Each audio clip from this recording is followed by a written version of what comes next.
अस्सलाम वालेकुम दोस्तों, आप देख रहे हैं स्किल। मैं हूं मज़हर इकबाल। दोस्तों आज की वीडियो में हम ट्रांसफार्मर को इस्तेमाल किए बगैर जो है डायरेक्ट 220 वोल्ट से सप्लाई बनाएंगे, जिससे आप 3, 5, 7, 9, 12, 15 जितने भी वोल्टेज चाहें हासिल कर सकते हैं।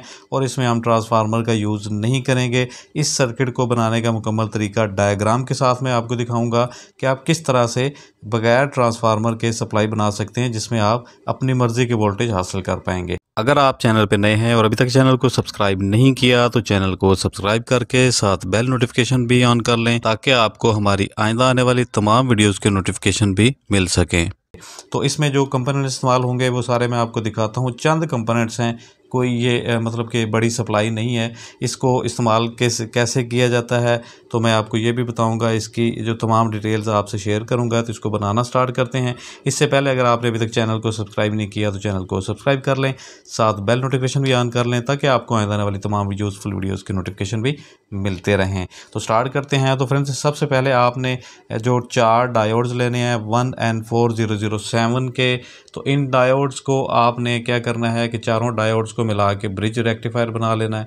ब्रिज बनाने का तरीका मुख्तलिफ वीडियोस में आप सीख चुके हैं। तो यहाँ पे आप देखें 2 डायोड्स जो हैं इनके पॉजिटिव यहाँ पे मिले हुए हैं और 2 डायोड्स के नेगेटिव मिले हुए हैं।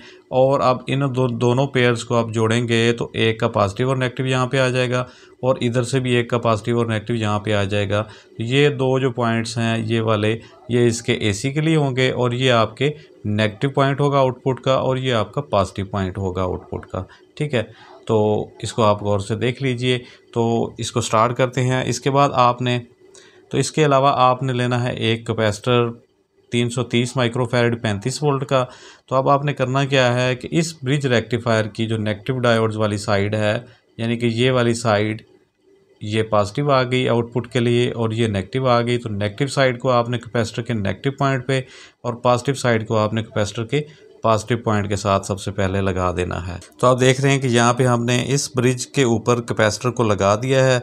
इस ब्रिज के 2 जो पॉजिटिव साइड्स हैं इसके ऊपर आपकी कैपेसिटर की पॉजिटिव साइड आ गई है, और इस ब्रिज की जो नेगेटिव पॉइंट्स हैं डायोड्स के, उनके ऊपर आपके इस कैपेसिटर की नेगेटिव साइड लग चुकी है, ये 2 पॉइंट्स। अब हमारे पास ये 2 पॉइंट्स जो हैं, एक ये वाला और एक ये वाला, एसी के लिए खाली हैं। अब आपने एक कैपेसिटर लेना है 224, ये 400 वोल्ट या ये 250 वोल्ट का है, कोई भी आप ले सकते हैं इसके साथ। तो इस कैपेसिटर को हमने यहाँ पे लगाया, और इस कैपेसिटर के साथ हमने लगानी है एक रजिस्टर 1 मेगा ओम की। तो ये है 1 मेगा ओम की रजिस्टर जो है, आप इसके कलर जो है वो देख रहे हैं कि ब्राउन, ब्लैक और ग्रीन। ठीक है, इस रजिस्टर को आपने इस कैपेसिटर के पैरेलल में इसके ऊपर लगा देना है। तो ये रजिस्टर आप देख रहे हैं कि कैपेसिटर के ऊपर हमने इस तरह से पैरेलल में लगा दी है। ठीक हो गया। अब इसके ऊपर हमने लगाना है इस ब्रिज को।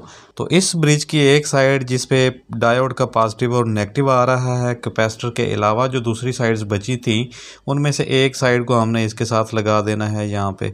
अब हम एक 100 किलो ओम की रजिस्टर लेंगे। ये आप 2 से 3 वाट की ले सकते हैं, ये 1 वाट की है तो इसको मैं यूज़ कर रहा हूँ यहाँ पे।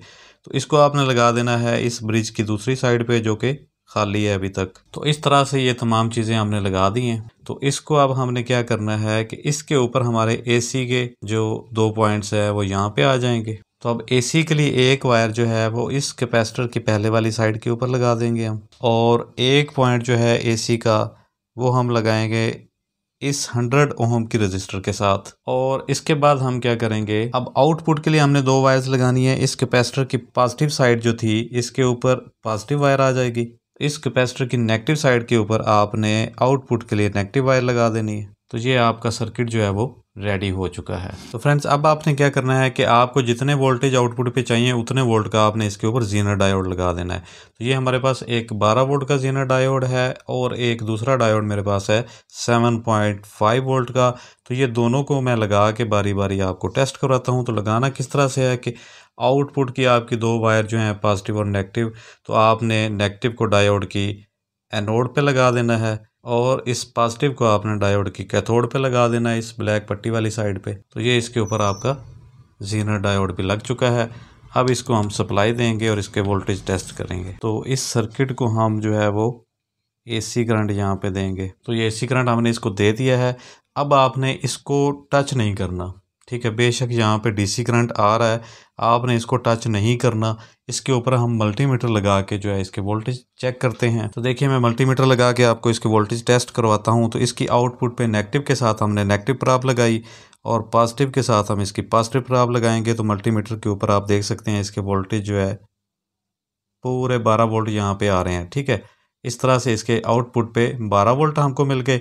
अब इसके ऊपर 7.5 वोल्ट का डायोड लगा देते हैं। इसको उतार लेते हैं पहले और अब इसके ऊपर हम लगाएंगे 7.5 वोल्ट का ये वाला जेनर डायोड। इसको भी उसी तरह से हम लगाएंगे नेगेटिव पॉजिटिव देख के। तो ये हमारा आउटपुट पे अब 7.5 वोल्ट का जो है जेनर डायोड जो है वो लग चुका है। अब इसको हम टेस्ट करके देख लेते हैं। इसको फिर से हम सप्लाई के साथ लगाते हैं। इसको हमने करंट पे लगा दिया है। अब इसके वोल्टेज हम फिर से मल्टीमीटर के ऊपर देख लेते हैं। डीसी वोल्टेज पे मल्टीमीटर को सेट किया हुआ है, ठीक है।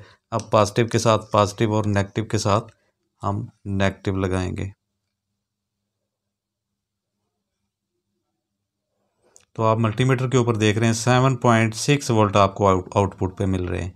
तो इस तरह से आप अपनी मर्ज़ी के वोल्टेज हासिल कर सकते हैं डायरेक्ट 220 वोल्ट से, बगैर ट्रांसफार्मर को इस्तेमाल करते हुए।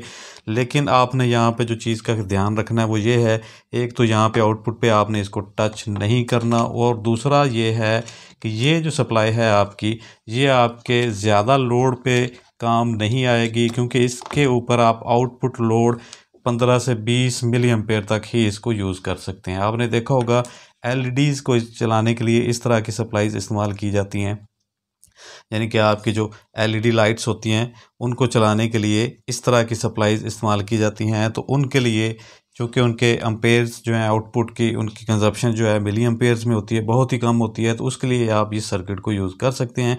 अदरवाइज़ आप बड़े प्रोजेक्ट्स के लिए या हैवी लोड के लिए इसको आप बिल्कुल भी इस्तेमाल नहीं कर सकते। आई होप कि आपको वीडियो पसंद आई होगी। वीडियो पसंद आई हो तो इसको लाइक ज़रूर कीजिएगा, अपने फ्रेंड्स में भी शेयर कीजिएगा। मिलते हैं किसी और टेक्निकल वीडियो के साथ, अपनी दुआ में याद रखिएगा। मज़हर इकबाल को दीजिए इजाज़त। अल्लाह हाफिज़।